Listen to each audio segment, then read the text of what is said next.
What is going on, everybody? I am the FDGURU, bringing to you guys an NBA episode of my DFS podcast. We have a smaller 4-game main slate tonight, a 2-game after-hour slate at 10 o'clock Eastern. That will be on my Dub Club. You can sign up with the link below. And then, as usual, the main slate, all those different lineups I provide will be on my usual website. Coming off of just an overall terrible night. We had a decent opening night on the 2-game slate. Last night just did not go our way. I liked stacking the Grizzlies front court with Zach Edey and Brandon Clark, and that was an embarrassing showing. I loved the matchup against the Jazz. Nothing you can do about Edey foul trouble, so I'm not too mad about that. But Brandon Clark off the bench was just terrible. They ended up rolling with their third-string center. I already forget his name, Huff, and he just absolutely dominated. And then I knew from there on out the night was not going to go our way. A few other plays that I really liked did not pan out. But we move on to tonight. Decent-looking slate. We have a lot of studs to pay up for. We still have a few teams that are making their season debut outside of the Celtics and outside of the Timberwolves. Everyone else, it's their first game. But we have some studs, and we don't have a lot of cheap value. And in terms of injuries, we saw Emmanuel quickly go down last night with, I think, a pelvic injury, and he's questionable for Friday. I had him on my GPP lineup. I had him on DraftKings because he was a great value play on there. That, added on to the bad luck. But in terms of injuries tonight, I think the only thing we got to keep an eye out on, which doesn't really do anything, is Sam Hauser's questionable with a back problem. But all in all, there's nothing to really, hold our breath on for injuries.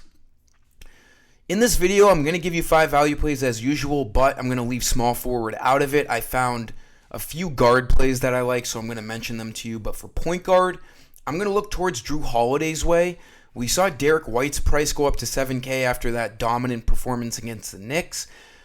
We really saw every Celtics price go up. Jrue Holiday did not go up enough in my opinion. He's grading out for around 31, 32 fantasy points, and that's right what he needs for value.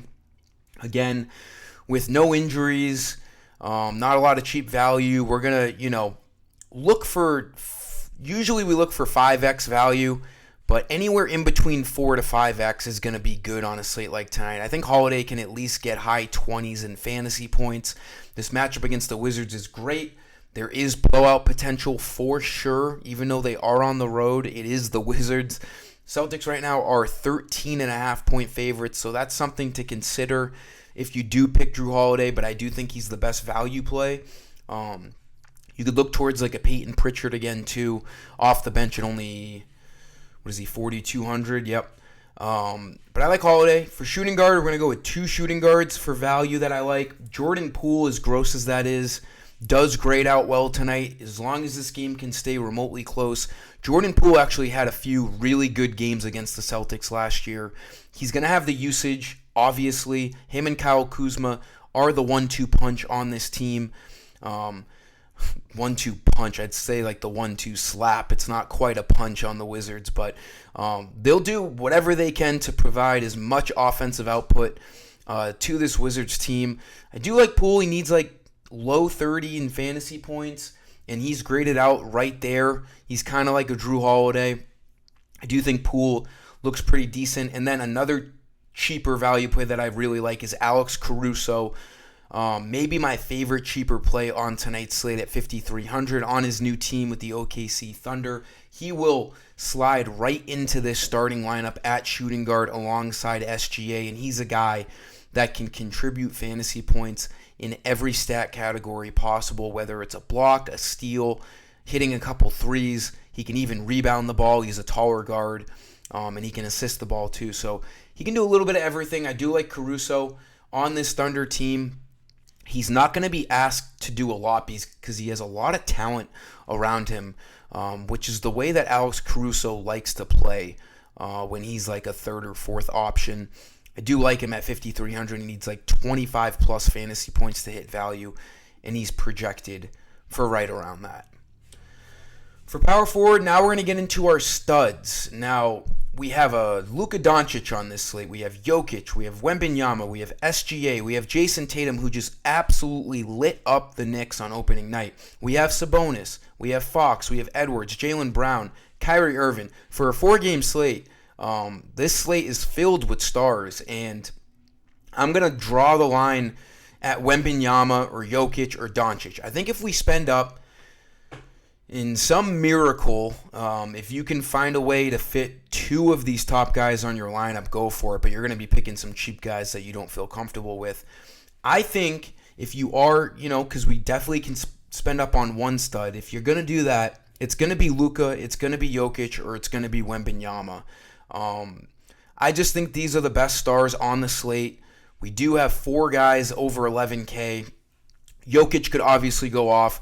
Doncic could go off, but for this video, I'm going to go with Victor Wembanyama.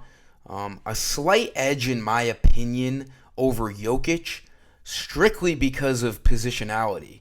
Jokic is a center only on FanDuel.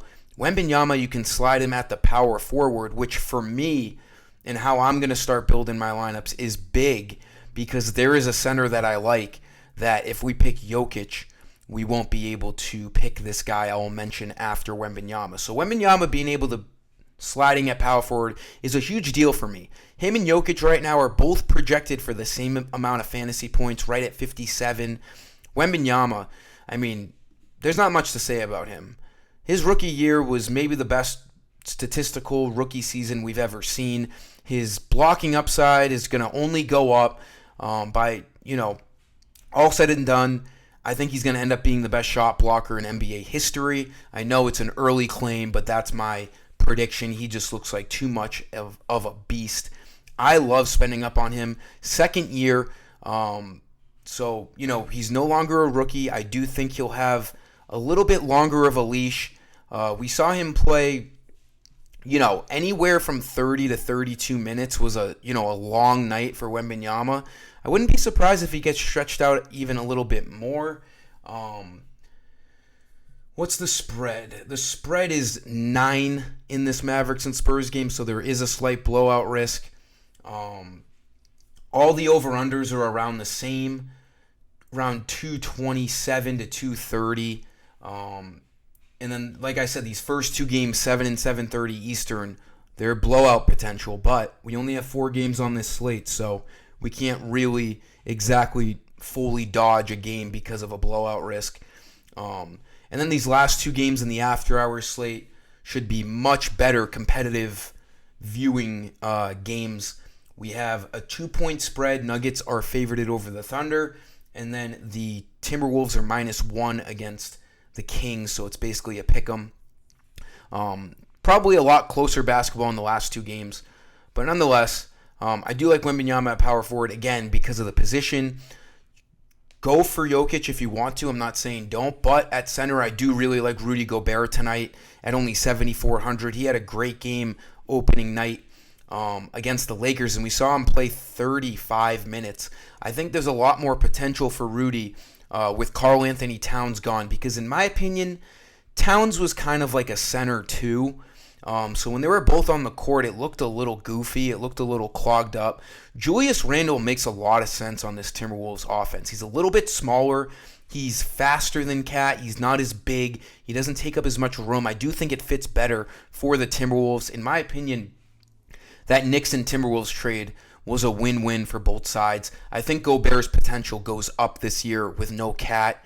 And at 7,400, that's a cheaper price on him. He's arguably the best rebounder in basketball, and he can run into some blocks. 35 fantasy points last game. I do think he gets more than that tonight. He needs around 36, 37 to hit value, and he looks like a really good value play at center tonight against the Kings, against Sabonis. Gobert projects out pretty well. That'll do it for this video, guys. Give it a like, subscribe. I appreciate you for stopping by. Again, main slate on my website, after hours on my Dub Club. Let's have a much better night tonight. Thursday Night Football should be a really exciting game between the Vikings and Rams. I'm excited. Let's get after it. Until next time, I am the FD Guru. Peace.